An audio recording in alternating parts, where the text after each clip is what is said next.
உலகெங்கிலும் நடக்கும் முக்கிய நிகழ்வுகளை குறுஞ்செய்தி வடிவத்தில் தெரிந்து கொள்ள ஆதன் செயலியை டவுன்லோட் செய்யுங்கள். ஆதன் செயலியை டவுன்லோட் செய்ய டிஸ்கிரிப்ஷனில் உள்ள லிங்கை கிளிக் செய்யவும். தட்சிண கைலாயத்தில் நான் 5 முகமாக தோன்றுவேன்.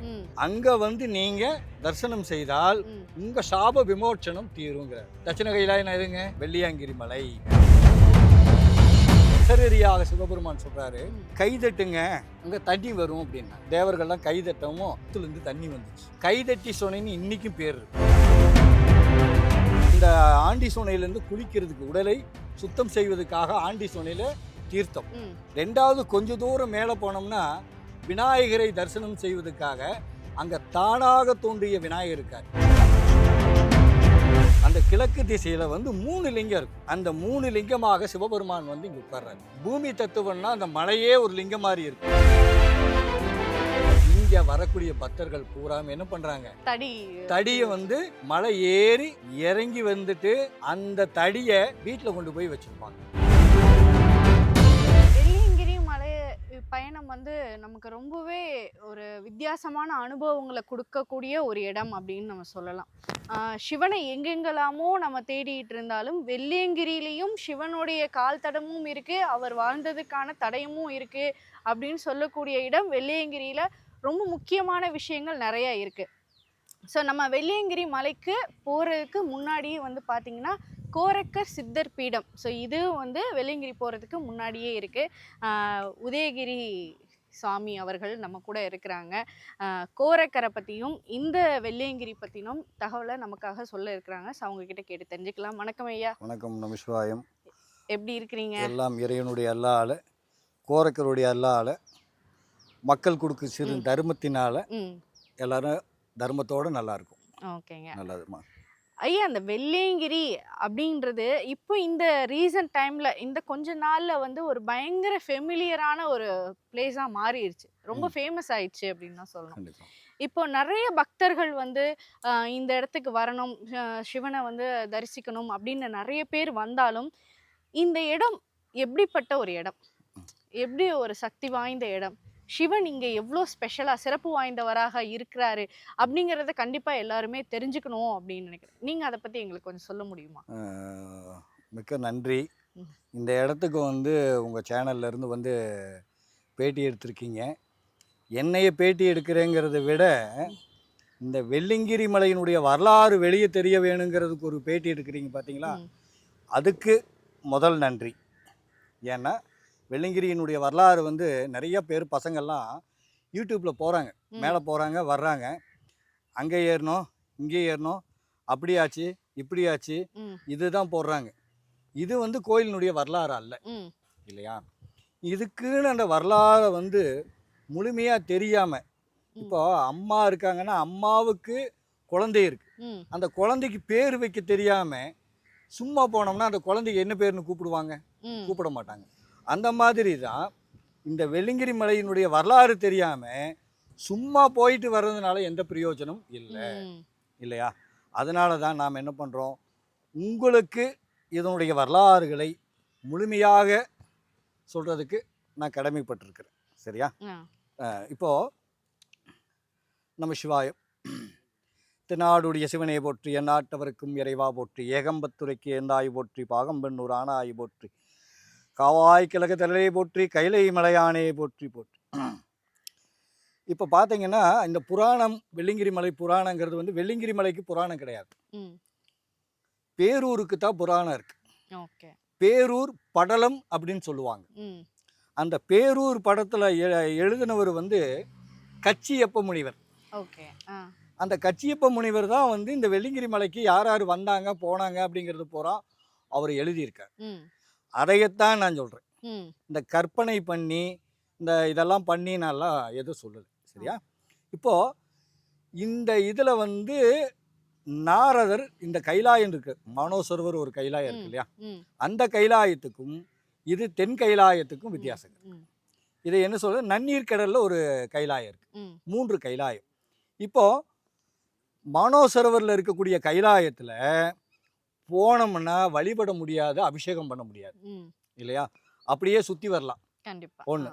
ரெண்டாவது வந்து இந்த கைலாயத்தில் இருக்கக்கூடிய லிங்கங்களுக்கு அபிஷேகம் ஆராதனைகளும் நடக்குது ம். இந்த கைலாயத்தில். கடலுக்குள்ளே இருக்கக்கூடிய நன்னீர் கடலில் இருக்கக்கூடிய கைலாயத்துக்கு யாரும் உள்ளே போயிட்டு வர முடியாது. ம். சரியா? இது அதனால் இதைய நாரதர் என்ன சொல்கிறாருன்னு கேட்டால் தட்சிண கைலாயங்கிறார். ம். தட்சிண கைலாயம்னா என்னென்னா சமஸ்கிருதத்தில் தட்சிணம்னா தெற்குன்னு அர்த்தம் ஓகே. இல்லையா? அந்த தெற்கில் இந்த கைலாயம் இருப்பதனால தான் இந்த கைலாயத்துக்கு பெயர் தென் கைலாயம் சொல்லி பேர். ம். தென் கைலாயம் சொல்லி குறிப்பிடுறாங்க. அப்போது இந்த தென் கைலாயத்துக்கு என்ன நடந்தது அப்படின்னு கேட்டோம்னா, முதல்ல வந்து பிரம்மாவுடைய மகன் ம். தக்கன் ம். அப்போ என்ன பண்ணுறாருன்னா சிவபெருமானை பற்றி ரொம்ப அவர் அந்த சிவபெருமானை நான் அடையணும்னா நான் என்ன பண்ணணும்னு சொல்லி பிரம்மா கிட்ட கேட்குறாரு. ம். அப்போ அந்த பிரம்மா என்ன சொல்கிறாருன்னா கடும் காட்டுக்குள்ள தவம் பண்ணணும், இந்த மாதிரியெல்லாம் நடக்கும் அப்படின்னாலும் சொல்லவே அப்போ தான் நீ சிவனை காண முடியும் அப்படின்னு சொன்னார். உடனே இவர் என்ன பண்ணுறாரு, காட்டுக்குள்ளே போய் கடுமையான தவத்துக்கு போயிடுறார். ம். தவத்துக்கு போகும்போது உடம்பெல்லாம் புத்தெல்லாம் ஏறி மழையெல்லாம் பெஞ்சு இப்படியெல்லாம் நடக்கும். இது எல்லாம் கடந்ததுமே சிவபெருமான் வந்து காட்சி கொடுக்குறார். ம். சிவபெருமான் காட்சி கொடுக்குறாரு. என்ன சொல்கிறாருன்னா, எந்திரி அப்படிங்கும் பொழுது நான் உன்னுடைய தவத்தில் மிஞ்சினேன், ம். எழுந்திரி, உனக்கு என்ன வர வேணும்னு கேட்குறாரு. ஓகே. பயங்கர பிரில்லியன்ட்டு. 2 வரத்தில் ம். உலகத்தையே விலைக்கு வாங்கிட்டார். ம். என்ன வரன்னு கேட்டால், உலகத்தில் இருக்கும் அனைத்து தெய்வங்களும் ம். நான் சொல்வதை ஏவல் செய்யணுன்றார். ஏவல்னா அந்த பாஷையில் ஏவல் வரும். ஓகே. அது வந்து நான் சொல்கிறது அவங்க செய்யணும் அப்படிங்கிறது அந்த வார்த்தை. ம்.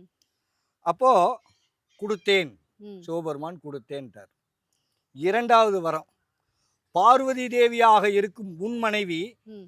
எனக்கு மகளாக பிறக்க வேண்டும்னார். ம். 2 வரத்தில் எல்லா உலகத்தையும் வாங்கிட்டார். ம். அப்போ கொடுத்தேன்னு சொல்லிட்டு அவர் பட்டு போயிட்டார். அதுக்கு பிறகு என்ன ஆகுதுன்னா, ஒரு காட்டுக்குள்ளே போகும்பொழுது ஒரு குழந்தை ஒன்று இருக்குது. ம். அந்த குழந்தைய எடுத்துகிட்டு வராங்க, அந்த பெண் குழந்தைய எடுத்துகிட்டு வந்து என்ன சொல்கிறாங்க, அந்த குழந்தைக்கு தாட்சாயினிங்கிற பேர் வச்சு வளர்த்துறாங்க. ஓகே. தாட்சாயினி அப்படின்னு வளர்த்தும் பொழுது அந்த குழந்தை ஒரு குறிப்பிட்ட வயசு வளரும் பொழுது ஒரு 6-7 வயசுங்கும் போது சிவலிங்க வழிபாட்டுக்கு போயிடுச்சு. ம். போகும்பொழுது அந்த லிங்க வழிபாடு பண்ணும் பொழுது ஒரு அதுக்குள்ள ஒரு ஏஜ் அட்டன் ஆகும் பொழுது அந்த அம்மா சொல்கிறாங்க, சிவபெருமானே நீங்கள் வந்து என்னைய கல்யாணம் பண்ணிட்டு போங்க ம். அப்படின்னு அவங்க சொல்கிறாங்க. உடனே என்ன பண்ணுறாரு, சிவபெருமானும் தன் தயாராகிறாங்க கல்யாணத்துக்கு. ம். அங்கேருந்து வந்ததுமே சிவபெருமான் என்ன பண்ணுறாரு, கல்யாணம் பண்ணுறாரு. ம்.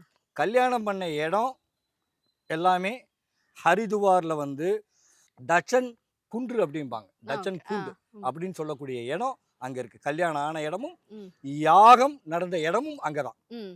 அப்போது அந்த கல்யாணம் நடக்கும்போது என்ன பண்ணுறாரு, கல்யாணம் முடிஞ்சதுமே சிவபெருமான் சொல்லாமல் போயிடுறாரு. ம். யாருக்கிட்ட, மாமனார்கிட்ட, ம். யாருக்கிட்ட, தட்சன்கிட்ட ஆ.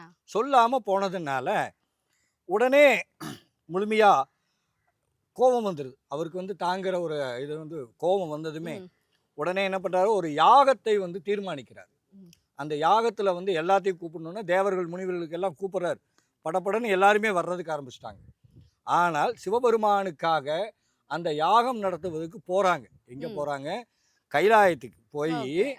அங்கே போய் சிவபெருமானே நீங்கள் இந்த கல்யாணத்தை இதுக்கு வரணும் அப்படிங்கிற மாதிரி போகும் பொழுது நம்ம பெரிய கோயில்கள் எல்லாம் பார்த்தோம்னா 2 பேர் இருப்பாங்க இப்படி கை வச்சுட்டு. ஆமா. அவங்க பேர் துவாரபாலர்கள். ம். நில் அப்படிங்கிறது அர்த்தம். ம். இந்த கை வச்சிருப்பாங்க, ஒத்த கை வச்சுட்டு நில்லுன்னு அர்த்தம். அதுக்கு முன்னாண்ட நந்தி இருக்கும். ம். முதல்ல நந்தி கிட்ட அனுமதி வாங்கிட்டு தான் உள்ளே போகணும். ம். அப்போ 2 துவாரபாலர்கள் நிற்பாங்க. அவங்க கிட்டேயும் கேட்காம தச்சன் உள்ளே நேராக போயிடுவார். ம். ஏன்னா பார்வதியோடைய அப்பா அப்படிங்கிறதுனால, அதாவது தாட்சாயினியோட அப்பாங்கிறதுனால. ஓகே. அப்போ உள்ளே போயிடுறாரு. அப்போ கேட்கும் பொழுது இவங்க கிட்ட நீங்கள் கேட்டு வந்தீங்களா அப்படின்னு கேட்குறாரு. ம். இல்லை ம். அப்படிங்கிறாங்க. அவங்க 2 பேர்த்தையும் கூப்பிட்டு கேட்கும்போது இல்லை அப்படிங்கிறாங்க. நீங்கள் போய் ஓரமாக உட்காருங்க அப்படின்ட்டாங்க. ம். எல்லாத்தோட ஒன்றா உட்காருங்கன்னு. அப்போ அப்போ என்ன சொல்கிறாரு சிவபெருமா, தச்சன் என்ன சொல்கிறாருன்னா, நீ ம். உனக்கு நான் பொண்ணு கொடுத்தது தவறுங்கிறார். ஓகே.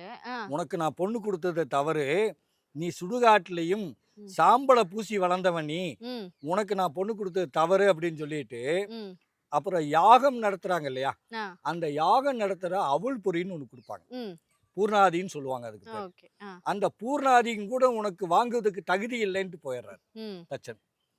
உடனே அவர் இறங்கி போய் அந்த யாகத்துக்கான வேலைகளை புற பண்ணுறாங்க. ம் அந்த நேரத்தில் தாட்சாயினி என்ன பண்ணுறாங்க, ஐயா நான் இந்த மாதிரி என் தந்தை நடத்தக்கூடிய யாகத்துக்கு நான் போகிறேன் ம் அப்படின்னு அந்த அம்மா கேட்குறாங்க. வேணான்னு தடுக்கிறாரு. ம் அத்துமீறி அந்த அம்மா போகிறாங்க. போனதுமே நீ போ அப்படின்னு சொல்லிடுறாரு யாரு, சிவபெருமான்.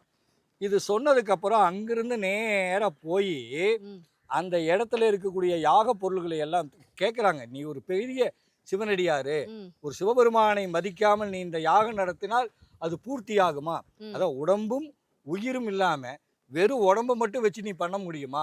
ம். சக்தியும் சிவனும் ஒண்ணா இருக்கணும் ஆ. அப்படிங்கிற மாதிரி எல்லாம் அவங்க கேட்டிருக்காங்க. ம். கேட்கும்போது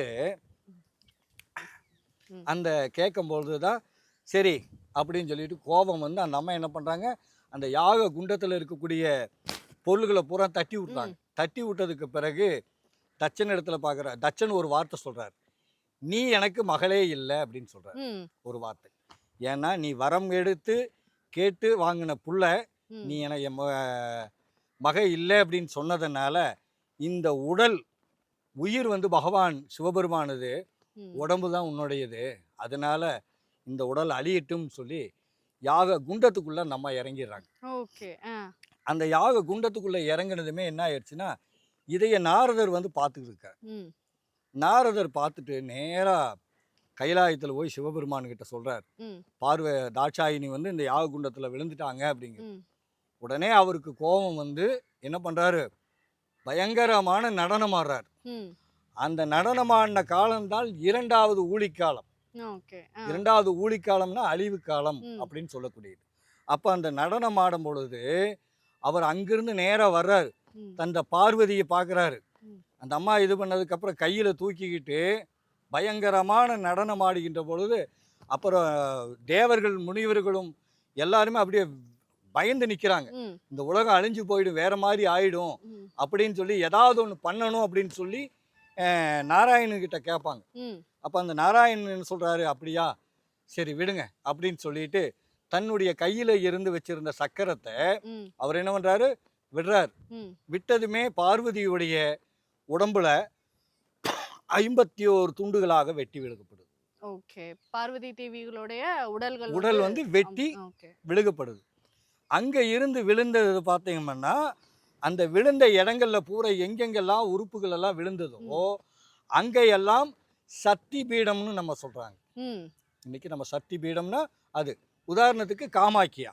ம் காமாக்கியாவை எடுத்துட்டோம்னா அங்கே என்ன விழுந்தது, அந்த தாயினுடைய பெண் உறுப்பு விழுந்தது. ஓகே ஒவ்வொரு இடங்களுக்கும் அந்த ஓகே ஒவ்வொரு சக்தி சக்தி பீடங்கள் பீடத்துக்கும் இருக்கு. ஒவ்வொரு அப்போ இது விழுந்ததுமே சிவபெருமான் வந்து என்னன்னா கொஞ்சம் சாந்தமாகிறார். ம் அந்த சாந்தமானதுமே சிவபெருமான் கோபம் வந்து நடனம் ஆடிட்டு இருக்கார் இல்லையா, அந்த நடனமானதுல இருந்து நீ வந்து உயிர் இந்த தக்கனை வந்து என்ன பண்ணுறாருன்னா வெட்டணும் ம் அப்படின்னு முடிவுற. எந்த ஒரு செயலுக்கும் சிவபெருமான் நேரடியாக போய் கொலை பண்ண மாட்டார் ம் யாரையுமே, யாருக்கு இவரும் அவதாரம் எடுக்க மாட்டார். ம் அதனால தன்னுடைய ஜடாமுடியிலேருந்து ஒரு முடியை பிச்சு கீழே போட்டார். ம் அதில் வீரபத்திரன் சொல்லி ஒருத்தர் வெளியே வரார். ஆமா ஆ வீரபத்திரன் வெளியே வந்து என்ன பண்ணுறாரு, கட்டளை விடுங்களா ஐயா அப்படின்னு சொல்லி கேட்கும் பொழுது அவர் என்ன பண்ணுறாரு, நேராக தக்கனுடைய தலையை கொய்து ம் அவன் யாக குண்டத்தில் இடு அப்படிங்கிறார். ம் உடனே என்ன பண்ணுறாரு வீரபத்திரன், உடனே போய் சண்டை போட்டு அந்த யாக குண்டத்தில் தலையை தூக்கி உள்ளே போட்டுட்டு தன்னுடைய ரூபம் மாறி ஐயா கிட்ட வந்துடுறார் சிவபெருமானிடத்தில். அப்போ என்னன்னா இங்கே இருக்கிற தேவர்கள் முனிவர்கள் தான் என்ன சொல்கிறாங்க, நீங்கள் வந்து உயிர் எடுக்கிற தெய்வம் அல்ல, உயிர் கொடுக்குற தெய்வம், ம் அதனால தக்கனுக்கு உயிர் கொடுங்க ம் அப்படின்னு அவர் கேட்குறாரு. ஓகே கேட்டதுமே என்னாச்சு, சரி அப்படின்னு சொல்லி ஒரு ஆட்டினுடைய தலையை வெட்டிட்டு வர சொல்றாங்க. ம் ம் அந்த ஆட்டினுடைய தலையை வெட்டிட்டு வந்து தக்கனுக்கு பொருத்திடுறாங்க, உயிர் கொடுக்கும். அப்போது நீங்கள் நம்ம பார்ப்போம், ஒரு மனுஷன் மட்டும் கல்யாணத்தில் சிவபெருமானுடைய கல்யாணத்தில் ஒரு ஆட்டு தலை மட்டும் நிற்கும். ம் அது யாருன்னு கேட்டால் தக்கன். ஓகே. அப்போ எதுக்காக இந்த தக்கனுக்கு இந்த மாதிரி வச்சாங்கன்னா, தாங்குற ஒரு அகந்தை வந்து ஒரு மனிதனுக்கு இருக்கக்கூடாது அப்படிங்கிறதுக்காக அந்த இது. அப்போ தக்கனுக்கு தாங்குற ஒரு அகந்தை போய் அவன் மனிதன் ஆயிடுறான். சரியா? அவனுக்கு கொடுத்தது வேலை முடிஞ்சு. இந்த யாகத்துக்கு தேவர்கள் முனிவர்கள்லாம் கலந்துக்கிட்டாங்க இல்லையா? ஆமா. அவங்களுக்கும் சாபம் கொடுக்குறார் சிவபெருமான். என்னன்றா 12 ஆண்டு காலம் செடி கொடி மரமாக இருக்கணும் அப்படின்னு சாபம் மாதிரி கொடுத்தாரு. சாபம் கொடுக்குறாரு. சாபம் கொடுத்ததுமே அதுக்கு வந்து நிர்வர்த்தின்னு ஒன்று சொல்லுவார். அது அடுத்த இப்போ ஒரு விஷம் குடிச்சிட்டான்னா அதுக்கு மருந்து கொடுக்குற மாதிரி மாற்று வழி கொடுப்பாங்க. இவர் சாபம் கொடுத்ததுமே நீங்க என்ன பண்ற அப்படியே அவர் அடுத்த இது சொல்றாரு. என்ன சொல்றாருன்னா, நான் தட்சிண கைலாயம், தட்சிணம்னா தெற்கு, தட்சிண கைலாயத்தில் நான் 5 முகமாக தோன்றுவேன். அங்க வந்து நீங்க தரிசனம் செய்தால் உங்க சாப விமோச்சனம் தீருங்கிறார். தட்சிண கைலாயம் எதுங்க? தென் கைலாயம், வெள்ளியாங்கிரி மலை. அப்ப என்ன பண்றாங்கன்னா, அந்த தேவர்கள் முனிவர்களுக்கு எல்லாத்துக்குமே என்ன பண்றாங்க, விமோச்சனம் கொடுக்கணும் அப்படிங்கிறதுக்காக அவங்களுக்கு சாபம் கொடுத்ததுமே எல்லாரும் 12 வருட காலம் அப்படியே அவங்க எதுல இருக்காங்க, எல்லாம் செடி கொடி மரமா இருக்காங்க. அந்த காலகட்டங்கள் முடிஞ்சதுமே அந்த சாபம் நிவர்த்தி ஆகிறதுக்கு இங்க மலைக்கு வரணும் இல்லையா? அப்படிங்கும்போது ஒவ்வொரு கூடுதுறை இந்த மாதிரி இடங்களுக்கெல்லாம் போய் நீராடி அந்த நீராட்டத்துல இருந்து அப்படியே மலை மேல போவாங்க. அப்போ மலை மேல போகும் பொழுது என்ன பண்றாங்கன்னா, அந்த ஒரு குறிப்பிட்ட தூரம் போகும் பொழுது அங்க தண்ணி தாவம் அவங்களுக்கு எடுத்துருது. அப்ப என்னன்னா, ஒரு பாறை ஒண்ணு வரும். அந்த இடத்துல நின்று கேட்கும்போது அசரீரியாக சிவபெருமான் சொல்றாரு, நீங்க கை தட்டுங்க அங்க தண்ணி வரும் அப்படின்னாங்க. கை தட்டினா தண்ணி வரும் அப்படின்னாங்க. அதனால என்ன பண்ணிட்டாங்க, இவங்க எல்லாரும் தேவர்கள்லாம் கை தட்டவும் அந்த ஊத்துல இருந்து தண்ணி வந்துச்சு. அந்த தண்ணியை குடிச்சிட்டு எல்லாரும் மறுபடியும் பயணம் பண்றாங்க. இது இப்பவும் அந்த இடத்துல கைதட்டி சொன்னேன்னு இன்னைக்கும் பேர் இருக்கு. சரியா? இது ஒன்று. அப்போ மேலே போய் என்ன பண்றாங்க, தரிசனம் பண்றாங்க. அங்க ஒரு ஆண்டி சொனைன்னு ஒன்று இருக்கு. அந்த ஆண்டி சொனையில குளிக்கிறாங்க. குளிச்சுட்டு அங்கிருந்து சிவபெருமானை போய் பார்க்குறோம். இப்போ ஒரு கோயில் கட்டணும்னா கோபுரம் இருக்கும், நந்தி இருக்கும், எல்லாம் இருக்கும் இல்லையா? அதே மாதிரி எப்படின்னா, அந்த ஆண்டி சோனையிலேருந்து குளிக்கிறதுக்கு, உடலை சுத்தம் செய்வதற்காக ஆண்டி சோனையில் தீர்த்தம் ஒன்று. ரெண்டாவது கொஞ்சம் தூரம் மேலே போனோம்னா விநாயகரை தரிசனம் செய்வதற்காக அங்கே தானாக தோன்றிய விநாயகர் இருக்கார். தான் தோன்றி விநாயகர், தானாக தோன்றிய விநாயகர் ஃபர்ஸ்ட் தரிசனம். அதுக்கப்புறமா விநாயகர்லேருந்து நேராக அப்படி பார்த்தோம்னா இப்படி பார்த்த மாதிரி நந்தி மாதிரியே இருக்கும். அந்த பாறை சின்னதெல்லாம் இல்லை, நல்லா பெரிய சைஸாக இருக்கும். கீழேருந்து அப்படியே பார்த்தோம்னா சேம் நந்தி மாதிரி இருக்கும். அப்போ நந்தி தரிசனம் முடிஞ்சுதா? சரி, ஓகே. இப்போ நம்மளை எல்லாம் வரவேற்கிறதுக்கு என்ன பண்ணுவாங்க, பெரிய கம்பம் இது வாழை மரம் இதெல்லாம் கட்டி நம்மளை வரவேற்பாங்க இல்லையா? அதே மாதிரி நம்மளை வரவேற்கிறதுக்கு இறைவன் 2 பாறை இப்படி இருக்கும். அந்த 2 பாறைக்கு மேலே இப்போ ஒரு பாறையை தூக்கி வச்சு அதுக்குள்ள நம்மளை வழியனுப்பிற்கு நம்மளுக்கு நுழைவாயு வச்சிருக்காரு. அந்த மாதிரி வச்சு நம்மளை வரவேற்று அப்படியே பார்க்கும்போது கிழக்கு திசையாக, அந்த கிழக்கு திசையில வந்து 3 லிங்கம் இருக்கும். அந்த 3 லிங்கமாக சிவபெருமான் வந்து இங்க உட்கார்றாரு. 3 லிங்கம், நிலம், நீர், நெருப்பு. சரியா? பூமி தத்துவம்னா அந்த மலையே ஒரு லிங்கம் மாதிரி இருக்கு, அது ஒண்ணு. ஆகாய லிங்கம், அந்த மாதிரி மலையில பார்க்கும்போது அந்த லிங்கம் மட்டும் மேலே இருக்கும். அப்போ ஆகாய லிங்கம். மொத்த 5 பஞ்சபூதமாக இந்த இடத்துல சிவபெருமான் வந்து காட்சி கொடுக்குறாரு. அப்போ இந்த தேவர்கள் முனிவர்கள்லாம் போய் அந்த லிங்கத்தை தரிசனம் பண்றாங்க இல்லையா? அந்த தரிசனம் பண்ணினதுக்கு பிறகு அவங்களுக்கு சாப விமோச்சனம் தீருது. தீர்ந்ததுமே என்ன சொல்றாரு, நீங்கள்லாம் உங்களுக்கு சாப விமோச்சனம் முடிஞ்சது, இனி வரக்கூடிய பக்தர்களுக்கு நீங்க எப்பவும் துணையாக இருக்கணும் அப்படிங்கிறாரு. நாங்க எப்படி இருக்கிறதுன்னு அவர் கேட்கிறாரு. அதுக்கு இத்தனை காலமாக தடி மூங்கலா இருந்தாங்க இல்லையா, மூங்கல் தடி இருந்தாங்க இல்லையா, பில் செடி கொடி மரமாக இருக்கணும்னு சொன்னாங்க. அதுல பில் வகையாக சேர்ந்தது மூங்கல் இல்லையா, அந்த மூங்கலாக இருக்கணும் அப்படின்னு சொல்லித்தான் இங்க வரக்கூடிய பக்தர்கள் பூராம என்ன பண்றாங்க, தடியை வந்து மூங்கலாக பயன்படுத்தி மலை ஏறி இறங்கி வந்துட்டு அந்த தடியை வீட்டில் கொண்டு போய் வச்சுருப்பாங்க. ஏதுன்னா தேவர்கள் முனிவர்கள் இவங்களை நாம் வந்து வீட்டுக்கு கொண்டு போகணும் அப்படிங்கிறதுக்காக அந்த தடி அங்கே வச்சுருப்பாங்க, வீட்டுக்கு கொண்டு போவாங்க. சில பேர் இங்கேயே தூக்கி போட்டு போயிடுவாங்க, ஏன்னா அவங்களுக்கு அது தெரியாதனால. கண்டிப்பாக இல்லையா? இந்த மாதிரி தான் இந்த வெள்ளியங்கிரி மலைக்கு வந்து சிவபெருமான் 5 லிங்கமாக வந்ததுக்கான கதை.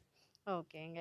பொதுவா இந்த சிவபெருமானுக்கு பஞ்சபூத ஸ்தலங்கள் வந்து நம்ம கேள்விப்பட்டிருக்கோம். திருவண்ணாமலை வந்து அக்னிலிங்கமா நமக்காக காட்சி அளிக்கிறாரு. சோ அப்படி பஞ்சபூத ஸ்தலங்களும் ஒரே இடத்துல இருக்கக்கூடிய விஷயம் இந்த வெள்ளியங்கிரியில இருக்கு அப்படின்னு நினைக்கும் போதே கண்டிப்பா அந்த புல்லரிக்கிற தருணம் அப்படிங்கிற ஒரு விஷயம் இருக்கு. நீங்க சொன்னதெல்லாம் முழுமையா உண்மை. இப்போ பஞ்சபூதம் வந்து அக்னி ஸ்தலம் அங்க இருக்கு. ஒவ்வொரு இடங்கள்ல நம்மளுக்கு எல்லா இடத்துக்குள்ளே இருக்கு இல்லையா? இந்த 5ம் இங்க இருக்கு. இந்த 5மே நம்ம உடம்புக்குள்ள இருக்கு. ஆமா இல்லையா? நிலம், நீர், நெருப்பு, காற்று, ஆகாயம், இதுல எல்லாமே பஞ்சபூதமும் நம்ம உடம்புக்குள்ள இருக்கு. அதையே சித்தர்கள் சொல்றாங்க, அண்டத்தில் இருப்பது அனைத்தும் பிண்டத்துக்குள்ள இருக்குதுன்னு சொல்றாங்க இல்லையா? அப்போ இந்த பிண்டத்துக்குள்ள இருக்கிறது பஞ்சபூதமும் அங்க இருக்கிறதும் பஞ்சபூதம், எல்லாம் ஒன்றிணைந்து இருக்கிற இடம் இந்த இடம். தனித்தனியா போய் அலையாதரா, நீ இங்க வா, என்னை வந்து மொத்தமா தரிசனம் பண்ணு. தரிசனம் செய்தால் தேவர்கள் முனிவர்களுக்கே சாபம் நிறுத்தப்பட்ட இடம் இந்த இடம். அப்படி இருக்கிறதுல மனிதர்கள் போய் எத்தனையோ பாவம் செஞ்சிருப்பான் இல்லையா? அந்த பாவம் பூரா தீக்குமடா வாடா அப்படிங்கிறார் இல்லையா? அந்த மாதிரி இடம் தான் நம்ம வெள்ளியங்கிரி. ஓகேங்க. இப்போ வந்து இந்த வெள்ளியங்கிரி நம்ம வந்து சிவபெருமானுக்கு ஒவ்வொரு பேர்கள் வந்து இருக்கு. நம்ம எல்லாருக்குமே தெரியும் சிவபெருமான் அப்படிங்கிறவரு ஒவ்வொரு பேர்லயும் ஒவ்வொரு இடங்கள்ல நமக்காக காட்சி கொடுத்துட்டு இருக்கிறாரு. அப்படி இருக்கும்போது இந்த வெள்ளியங்கிரி அப்படிங்கிற பெயர் இந்த இடத்துக்கு வர காரணம் என்னங்க? இதுதான் ஒவ்வொரு யுகங்களையும் ஒவ்வொரு விதமான பேர்ல இருந்து இந்த மலையெல்லாம் வந்து பார்த்தம்போது யுக யுகமாக வந்த மலை. இந்த மலை யுக யுகமா வந்திருக்கு. அந்த யுகங்கள்ல வந்து இந்த மலை வந்து வெள்ளியா இருந்திருக்கு. இப்போ உதாரணத்துக்கு இந்த மலையில வெள்ளியா இருக்குது அப்படின்னா என்ன பண்ணுவான்? பூரா நோண்டி எடுத்துட்டு போயிடுவான் இல்லையா? அதனாலதான் இறைவன் வந்து ஒவ்வொரு யுகங்களுக்கும் இதை மாற்றி ஒவ்வொரு மலையா கொண்டு வந்திருக்காரு. அதனால வெள்ளி மலை. இன்னும் நிறைய பேர்கள்லாம் இருக்கு இந்த மலைக்கு, ஒவ்வொரு யுகத்துக்கும். அந்த இதுக்குள்ள இந்த மாதிரி இருக்கக்கூடிய அற்புதமான மலை தான் நம்ம வெள்ளியங்கிரி.